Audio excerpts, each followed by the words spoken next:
Shalom Aleichem, Parshas Noach. Would you rather be right or kind? I've been asked that many times by one of my wise sisters. Would you rather be right or kind? I have two stories, very short. I'm going to just make this very short because it's almost Shabbos. Two of the many incidents in this week's Parshas Noach with corresponding stories that are current, recent stories. The first incident, very shortly, in short, is where Noach's sons need to cover him up during his drunkenness and nakedness. And it says about two of the sons that they turned their back around, they made this whole contraption so that they should not see his nakedness. These preserving the dignity of their father. In the story over here,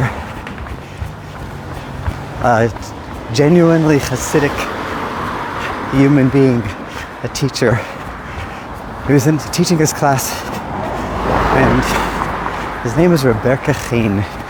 We have a name and a date and a place. He was teaching his class, and one of the students came over to him and said, "They were young boys," said, "someone stole my watch." And in those days, I think it was in Russia actually, or in Israel, I forgot, Russia and Israel. It was a big thing to have a watch. And the kid showed off his watch and it was stolen. Rebecca Chain asked the students who took it, please give it back. Nobody owned up for it. And he decided as follows. He said, everybody, all the students are going to line up against the wall, face the wall, so that nobody sees each other. Nobody sees the other. Maybe put some kind of a blindfold on. He secured it that no one should see the other. And he says he's going to go and check everyone's pockets, which he did. And he went ahead and he found the watch. And he took it out of one kid's pocket. He gave it back to the rightful owner. And everybody sat back down in their place. And that's the end of the story. The student, the thief, was waiting after class. He was waiting for a big backlash, for a big talk to, a rebuke. Maybe his parents will be called, the principal get kicked out of school. Nothing. He noticed nothing. Not a word, not a trace, not a hint. He was waiting and waiting. Nothing came. Now we're talking now about 20 years later. This young man, this student is married and he had children and he himself became a teacher. And he walked over to Rebecca Chain, his old teacher, who took the watch out of his pocket and returned it to its rightful owner. And he said, you know, I have to ask you, why didn't you come over to me? Why didn't you tell me anything? Why didn't you rebuke me? But for whatever reason it is, he said, you inspired me so much that you didn't embarrass me in public. And I looked up to you and I admired you so much that I myself became a teacher. I want you to know that you inspired me so much, I became a teacher. I wanted to be like you. Rebecca Chain, this was in 770 Eastern Parkway where they met up 20 years later or so. And he says, I don't know what you're talking about. What do you mean why I didn't come to you? What was I meant to speak to you about? And he said, remember that incident with the watch? With the student who stole the watch and you found it, you blindfolded us, face to the wall, and you took the watch, you returned it to its rightful owner? He says, yeah, of course I remember that. He says, well, you took it out of my pocket and you gave it to the owner. Rebecca Chain said, oh, he says, Shalom Aleichem. He says, I didn't know. I didn't know it was you. So he says, what? How could you not know it was me? How could you not know? Rebecca Chaim said, I blindfolded myself too. I didn't want to know. I didn't want to know who stole it. I myself was blindfolded. I took it out of your pocket not knowing who you were until this very day. I didn't know. Preserving the dignity of a student, of a person, of another human being. That's a chassid. That's the way we need to settle this world. Second story. In the Torah portion, it says Noach ish tzaddik tamim haya b'dorotav. He was righteous in his generation. And the commentaries talk about that and say he wasn't compared in his righteousness to the other greats, to Moshe, Aaron, Moshe, David, Avram, etc.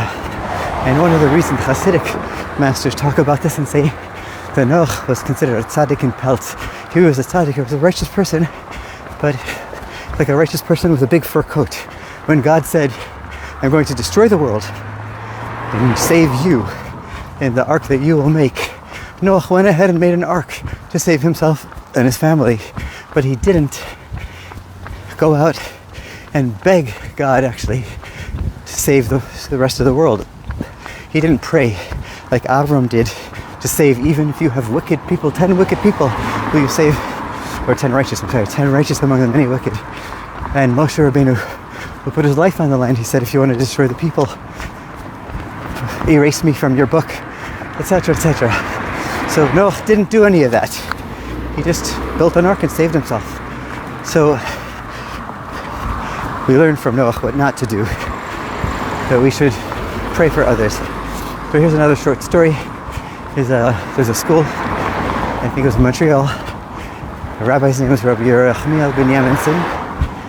He was the dean, the head of the school, and there was one student, whom the teachers unanimously agreed needs to leave the school because he's causing trouble for the rest of the students. No good, Nick, he's got to go. So they called a meeting with the principal, the admin, Rabbi Yerachmiel ben Yaminson, and they said, we unanimously agreed that he's got to go. And we ask of you to get rid of him. Rabbi Yerachmiel ben Yaminson, the old school Hasidic teacher, he said, I hear what you're saying. He said, here's a room full of staff. He said, please tell me, who of you sat with a Tehillim, with a book of Psalms, and prayed for this child's welfare before you came to me? Tell me, raise your hands. And then he said, and aside from saying Tehillim, who of you shed bitter tears on the idea of sending a child away from a yeshiva, embarrass the child to who knows what his future is going to be? Who sat there and cried bitter tears during their prayers before you came to me? None of them. He sent them all out, and then he told them, go fix the problem. Go fix yourselves, then go fix the problem. We'll talk later. Here are two stories, very short and powerful, related to this Torah portion. I heard them both last night from Rabbi Beryl Chaikin. He's the Rav of the Chabad of Cleveland and its surrounding areas. And every Thursday night, this is a shout out, there's a group called the Hasidic Brotherhood in Cleveland, which a lot of people are involved. Every Thursday night there's a Farbringen, a Hasidic gathering, and Rabbi Chaikin sits and shares words of Torah and wisdom and stories. He's an amazing storyteller, and this is just two of the many stories and ideas that he shared last night. Every Thursday night there's a Farbringen here. It's unbelievable. There's like 30, 40, 50 people come every Thursday night. It's really wild and wonderful. Thanks to Ellie Shomer and Ezra Brody They are the masters of the Hasidic Brotherhood. So shout out to Eli Shomer and Ezra Brody for making it happen. God bless you all. Good Shabbos. Parshas Noach. We'll be in touch.